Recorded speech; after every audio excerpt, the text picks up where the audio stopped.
my channel. It's me, Charlotte of Cebu. Nandito po tayo ngayon.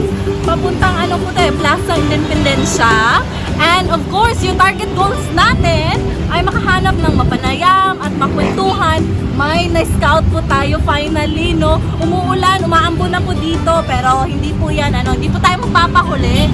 At wala pong maliit na bagay lang yan. So ayun po, nakilala natin si Tatay. Tatay, maayong gabi. Doon kay hinay niyang tingog. Marabi ako magsyagit, okay ra? Dako kay kong tingog ay. Mayong gabi, Tatay. Maayong gabi, kamusta ka karon?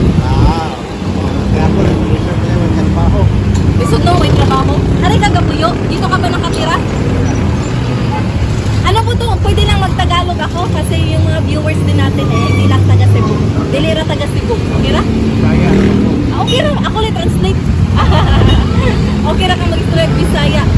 So, pila nakakatuig na nagkuyo dere? Ilang taon ka nang nakatira dito? Sobra sa tulo? Upat ka tuig. Kaya no? So dito ka lang natutulog. Dito lang nakikita. Dito po siya natutulog mga kalingap. Ito po igawa sa sa kariton. At masilip natin ho. Dito lang po. Yan. Ganun po siya nagsisiksik. Siya lang kasi mag-isa. At saka 4 na taon na po si Tatay na nakatira dito sa tabi ng daan. May trabaho po kayo ngayon, Tatay? Wala na? Pila na katuig may trabaho? Pagtaod na? Pero kung pa naabot ko sa katuig? Naabot na sa? Naabot na sa? Ay, trabaho ginagmay. Ya, ikaw ra usa, nag-iisa ka lang dito? Ikaw ra usa? Wala kang asawa po? Wala? Single? Berihas ta? Single po? Baka inaantok na si Tatay, inaantok ka na? Giduka na ka? Wala pa?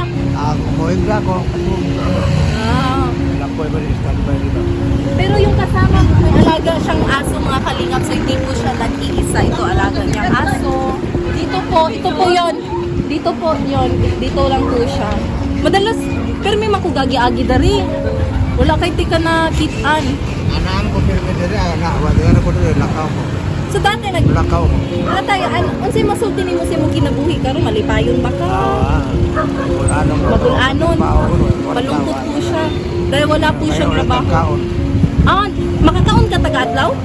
Makakaon tayo lang. So like, makakaon ka like usa sa kadlaw, nga na lang. Ay, kalisod no. Pero nakakaon na ka? Kakaon naman ko, hindi ko dagutan. Pinasay ka kuha nimo. Pero ni nagbibigay ng tulong. Nasay ka tagtabang. Ay, usay wa. So mahirap talaga yung buhay, Tatay, no? Isod kayo. Kasi mong pangandi ka rin tuiga. Anong pangarap mo ngayong taon? Ako pangarap na nakatrabaho, arang-arang ko sa kinabuhi ko. Makatrabaho lang ka. Ano nga ba pangalan mo, Tay? Di ko na Mariano. Ilang taon ka na? 70. Ha? 70. Wala, kalikon po nimo. 70? 70, my God. 70. Wow, likon lagi ka. Lagsik pa. Basta yung sekreto para lagsik ang lawas. Awa naman. Kaon lang. Pero nakakalungkot din, no? Kasi ikaw lang mag-isa. Nakakalungkot din kasi ikaw lang mag-isa, di ba? So ayun po mga kalingap, napakaano po ng kwento ni Tatay Mariano. At kahit papaano ay pinaunlakan niya yung natin. Pinaunlakan niya yung panayam natin. So wish lang po ni Tatay ay magkaroon ng trabaho. Anong klaseng trabaho ang kaya niyo po?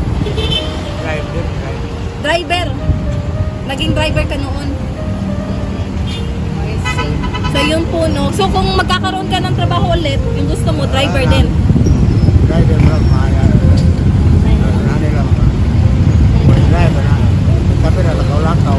Tatay, wala ka anak? Wala kay anak? Naman? Asa sila? Naman, dagko naman, ang biyaan ako. Ay, kasi may kasulti sa mga anak na lumiya o mga ginikanan. Wala naman sila eh. Kaya, ito ko, ano lagi. pamilya. So wala kayong commute? Wala kayong commute, tatay? Wala na may contact? Wala na? Naanta na sa una, huwag kang cellphone. Ay, wala kang cellphone ngayon. Tawat, naman ko So tatay, anong mensahe mo sa mga anak mo? Baka mapanood nila. Unsay mo mensahe nila? Tingay lang ni makitaan. Matanawan. Unsay mensahe? Gibingaw na kanila? Wala. Wala ka gibingaw? Wala. Pero di man ta katawa ko to ang take one. Wala tayo contact number. Ano tayo contact number? Di ko naman huwag kang tawat. Mabagtang yung cellphone. Pero di ko. So, ang hirap naman. Dito ka lang nakatira. Isod ka ayon, naarira ka nagtuyo, no? Diba? So, sari, kalingawan mo, kuha ka nagtrabaho, ari lang, tampay lang ka dali. Pato, dilisad ka mga lakal. Panguwag mga tuan, mga lakal ba? Dilisad. Arira ka. Pato. Sura. Oo. Oo, ang hirap talaga. At kung umuulan, dito ka lang. Kung umuulan, arirang gyapon ka. Wala mo, di ka kabasa. Nakakuha naman ang kariton. Hindi naman saan yung pagay ko layo. Ha? Nakaibitin pa. Balin-balin na lang ka. Hindi, kung hindi kaya, pag umuulan na, ay lipat-lipat ka na lang. Ay. So tatay, anong mensahe mo sa mga taong katulad nyo po na naghihirap sa buhay? Anong mensahe mong message sa mga tao na nag-isupit sa kinabuhi? Padayon lang. Kaya lang ang upay ka ba? Hindi na magkakagol ka kung saan yung mga trabaho, wala pangwarta. Mahuri ako. Yung nakay pangwarta. Ito no? Kung natay kwarta, malipayon yun. Nakay trabaho. Magkaroon wala, lisod kayo. Nagkakaon ako din. So ayun po no, tatay. So karon, kaya kauwan na ay, grabe na kakusog ang uwan, tagaan di kag para kauli ko. Tagaan na to si tatay ng mga kalingap kasi nga nagmamadali lang tayo kasi umuulan na at saka wala tayong masisinungan. Wala po tayong masisinungan at this time, no? Ambush interview lang po to. Ayun po, may 500 po dito para pang ano lang ang panghapunan ni tatay. Ito po ay galing kay Kuya Val Santos Matuba. Oh, inuulan na po kami to tatay. Galing po to kay Kuya Val. Oo, ito, pangkain mo. Ha? Daghan na? Ay, nagpara ugma na sad. Kamay ra na. Ari ka magpasalamat ni Kuya Val. Kuya Val, daghang salamat. Oo. Salamat ka. Maalitan ko na una ba? Una-una hindi ko sabi. Kaya tao mayabag mo po. Tinuod. Sabi na way kaon taro. Tinuod. So ikaw wala pa ka ni kaon, no? Ani kaon na ka? Kaon na tayo. Karon kaon ka kung gigutom ka man kakaon kag balik. Kasi naluoy ko sa imong sitwasyon ay isod ka ayo imong kahimkang. Pag kinsa naman sa Oo, okay kasi simba man ko sa niya. Kinsa naman sa magtinabangay kita raman po. Di ba? So yun po sino naman pa magtutulungan kundi tayo lang, di ba? So yung mga kalingap, nababasa na po ako ay wala na po tayong payong. So tatay, dito na lang po muna. Ay may payong ka dyan? Oh, may payong siya. Tingnan niyo po, ganito po kahirap. Tingnan niyo po, ganito po kahirap. Yung po kahirap, pag lumalakas po ang ulan, dito lang po si tatay na ano, may payong. Yan. Oh, ayun, basang-basa na kami. Ayun. So tatay, ingat-ingat ka ha. Kasi may mensahe mo na unta, daghang makatabang sa imo, no? Sa mong mga anak, tayong mga anak, no? Huwag po nating kalimutan.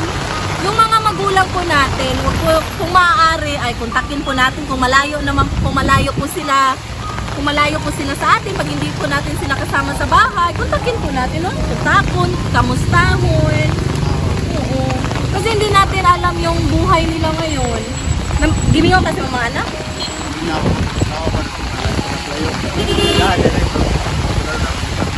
Maos ano? Maikog na sa tasa kung binyo na yung mga anak. Oo din. Mangayo pa nagtapang nila. Yun lang din yung mahirap, no? Pag nag-aasawa na yung mga anak, kadalasan sa mga magulang ay naghihiya na, humingi ng tulong, no? Naghihiya na makipag-communicate sa kanila kasi iba na yung priority. Pero kahit papano, huwag natin kaligtaan, huwag kakalimutan na wala tayo sa mundong ito kung hindi din dahil sa ating mga mga magulang. Kaya hindi naman po nakakasama pag tayo'y nangangamusta sa kanila. So happy ka tatay? May 500 ka na? Ha? Salamat kayo. Oo. Oo, grasya na siya. So ayun lang no. Ampo lang jud sa. Oo, okay, makadungog ra jud ang Ginoo.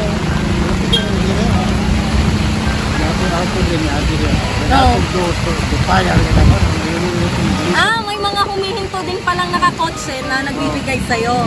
So, tuwang-tuwa ka. Wow! Ang sarap sa pakiramdam na kusa po tayong tumutulong sa mga taong katulad ni tatay, no? Happy ka ngayon? Masaya daw siya mga kalingap. Mahina lang po yung boses niya kasi nga, ganun talaga yung tono ng pananalita niya. Basang-basa na tayo ngayon ay, pero tatay, salamat ha. Mga kalingap, dito na lang tayong magtatapos. Ayaw, uy! Pagpayong, wala na kay payo. Ibibigay pa niya yung payong niya. It's okay. Sa'yo na itong payong na yan. Sa'yo yan. Magpayong ka. Okay lang kung mabasa. Tsaka kita-kit, tuhod. Kita tabalik na rin. Makapirmi na rin. Kamusta ako lang tika na rin.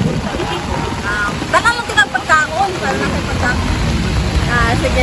Sa'yo, babay ka. Magpasalamat ka ulit kay Kuya Val. Kuya Val Santos Matuba. Salamat. Tandaan ka mo sa bandit. Pero, malita na tayo po. Namuro po ka o pagkakatalunan ka.